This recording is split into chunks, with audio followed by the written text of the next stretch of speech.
I'm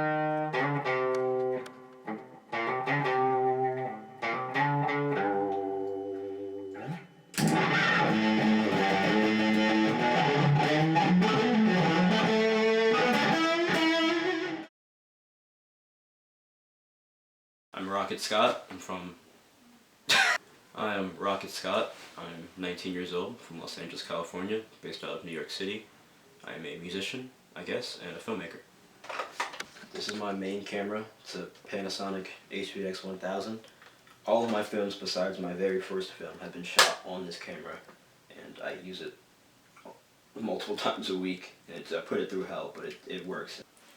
Really, what I want people to take away from the movies that I make is inspiration, really. Like, all I've ever wanted to do in my life was make movies, whether that be homeless and making movies or be successful in making movies. That's all I really care about. At the end of my films, I want kids to be inspired to go out and make films because I just love the art form so much.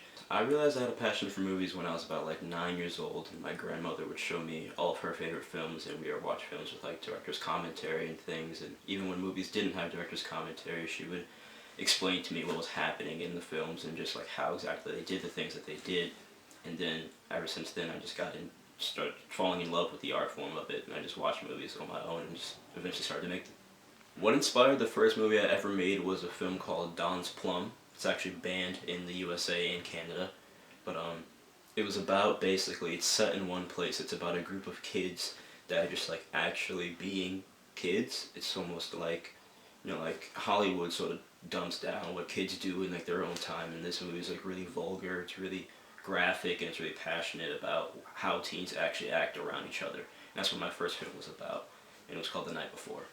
It actually sucked in terms of like working with like my best friends at the time, and it was just, well, still my best friends to this day, but it's like having them as my actors, and they just like didn't really respond to the things I was saying well. They thought it was funny. They always tried to make jokes, and it's like a 10-second scene ended up taking like an hour to shoot, but it was really fun, and it was just working with like your best friends and just actually doing what you love, and that's when I really fell in love with it.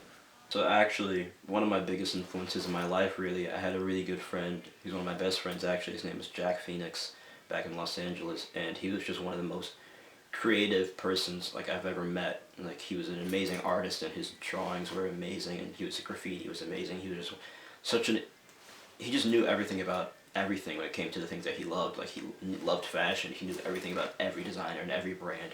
He loved art. He knew about everything about every artist that he really enjoyed.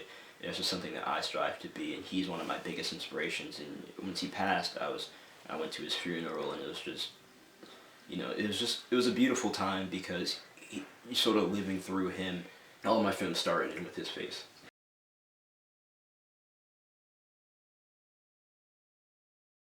Really like grunge, garage rocky, like with like a lot of punk influence. That's really how my sound came about.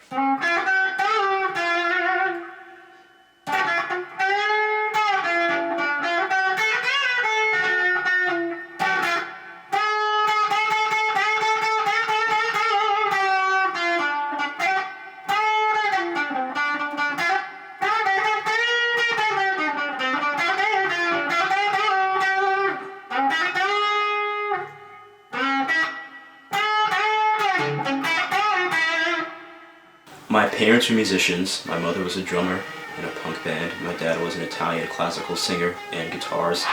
So I've always grown up around music, and my grandmother always grew up around movies as well.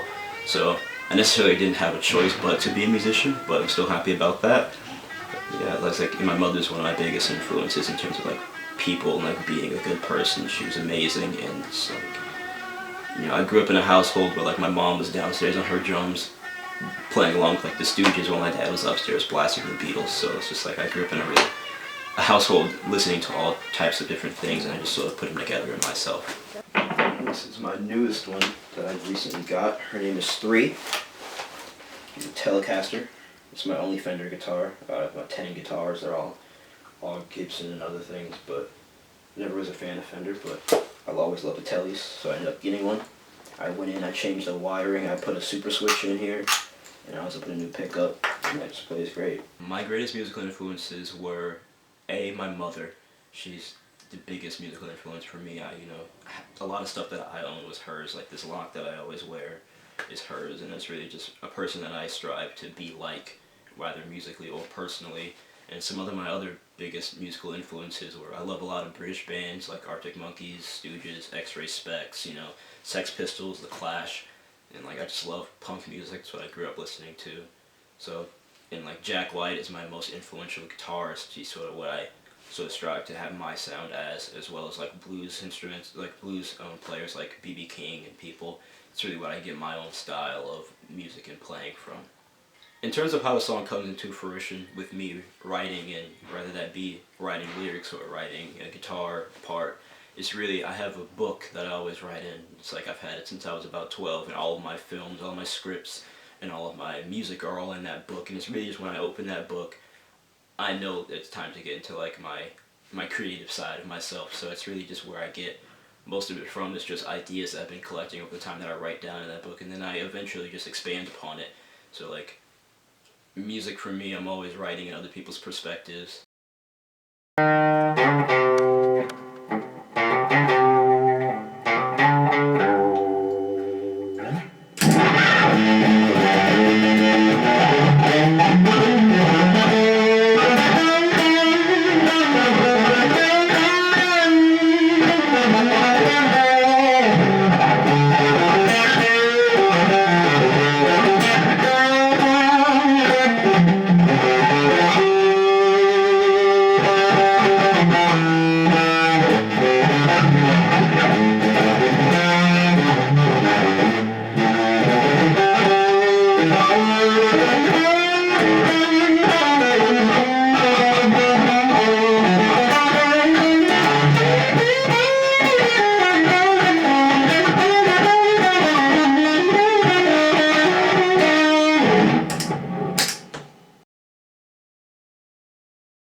The challenges I face in my creative process are, I'm a singer as well, feeling as though my vocals aren't good, even though I did take singing lessons for like 5 years.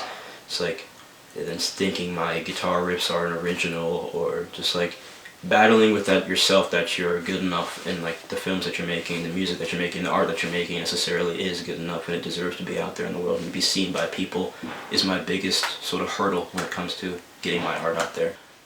I really think that when I think about it and I really delve deeper into it and I look at the things that I've made, that no one is doing things like me, because I have so many influences and I just sort of mesh them all together. That's just like, no one is really making the things that I'm making. So it makes me feel as though, like, even though I think it's just mediocre or something, I show it to someone and they actually really enjoy it. And that's something that I really enjoy, because I get to show people the other side of me, that it's like sort of the creative side that's expressed musically and cinematically. My goals with my art are being to inspire the youth of tomorrow with my films, and really just show people about the beauty of filmmaking, and like how exactly to go about making your own films, and you have your own style of filmmaking. Everyone really that's coming out now is trying to be someone else, and I have sort of just like taken all my influences and made them something personal to me and something that no one else is doing. So I want to show people that there's more than one way to do things in filmmaking. And in terms of music, it's not necessarily my biggest passion. It is a passion of mine, but my number one passion is filmmaking. So in terms of my music, I just want to get it out there and just have people that actually enjoy it and want to find it, go out and find it, and just like listen to it if they want. And if they want, they can share it and things. So that I wanted to sort of connect with them in a way. My only piece of advice to young artists is to continue what you're doing. I mean, really, you're going to have some hurdles where you feel like what you're doing isn't good enough, or like maybe you're not talented enough or anything. That's what I hear people say all the time to me. And like, how do I continue filmmaking? I feel as though I'm not good enough, or it's like my films aren't original.